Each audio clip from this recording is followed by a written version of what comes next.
Today we're going to check out this motor. This motor is part of an air handler that controls the heating and air conditioning throughout this building.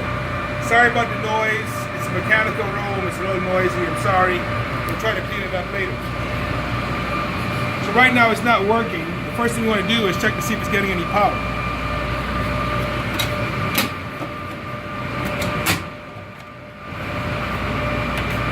This is the safety disconnect. It's here for maintenance purposes, so that if you're working on this motor, then you can turn this off and work safely, knowing that nobody in a remote location is going to be able to turn this on.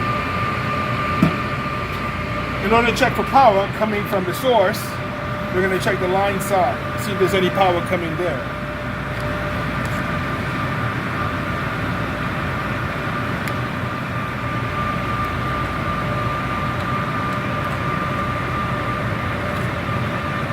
Helps if I turn it on.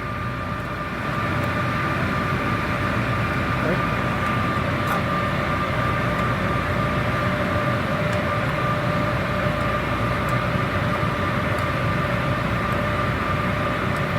So we have no power on the line side, so there's no need to turn this back on. We have to go to the source and see why we have no power coming in on the line side. Line side, load side. Direct connection to the motor here, this comes from the power source. Let's go over to the motor control panel and see what we can find out.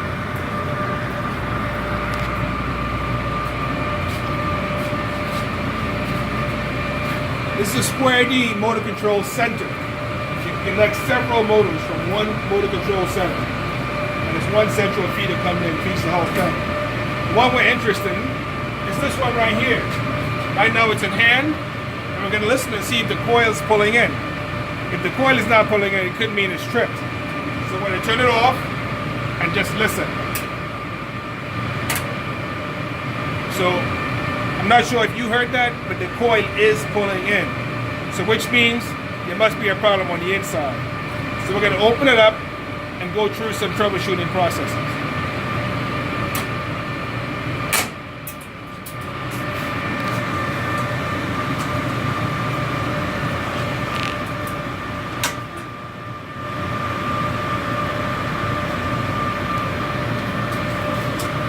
Here we have 3 fuses. Power's off. This is your main contactor, and this is your overload. This sends power out to the safety disconnect that we just looked at. These are your control fuses and your transformers. This is for remote monitoring.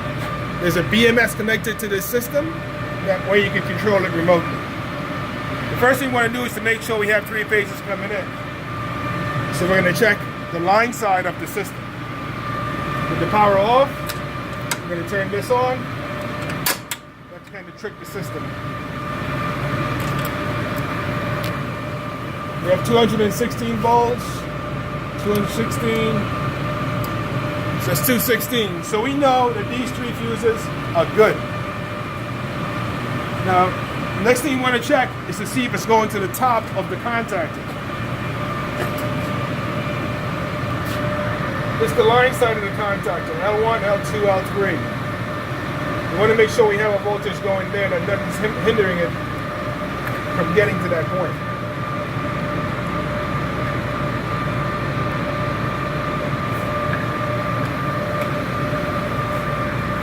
Not sure if you can see that. It's 216, 216.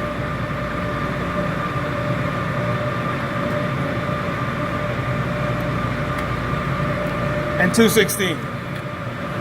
So we know it's coming from here to at least the top of this. So it could be a problem anywhere from here to here. But we're going to check all that.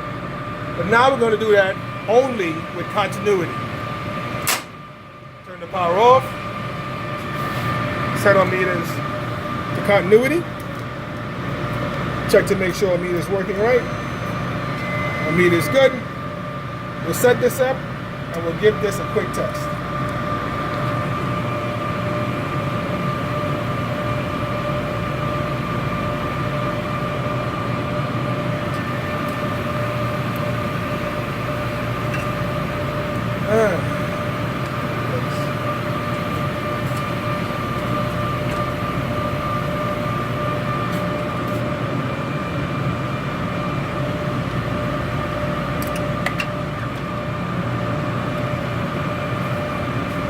So now we're going to go from the line side of the contactor to the load side. That's the first place that comes out of the contactor and goes down to the reset, right? The overload. Unfortunately, I need a couple hands to do this, so bear with me. When I'm manually pushing the coil, that meter should read continuity. If it doesn't, that means something's wrong in here. So the coil is manually pushed in and we still have 0 continuity. So something is definitely wrong, at least with L1. We're going to check L2 and L3 same way, just to verify what's going on inside of there and how bad it might be.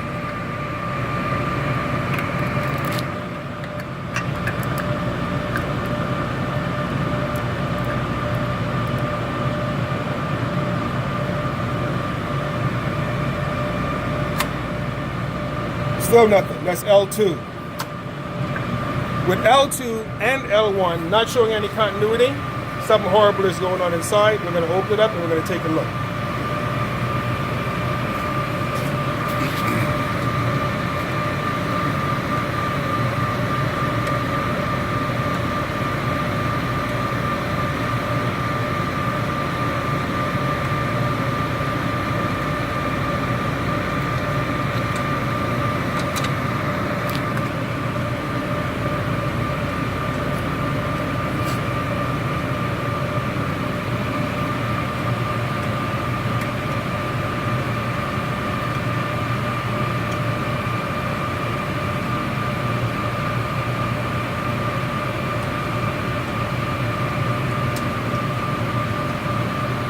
There we have it. A complete burnout of the contactor. So this is the moving contact. When the coil pulls in, this pushes out. As you can see, that's the action. And then it presses on these. Now the power is off, that's why I make it okay to stick my fingers in there. And it presses on these contacts. And as you can see, some of them are completely burnt out. So next up, we're going to show you how to repair that and hopefully get our system working.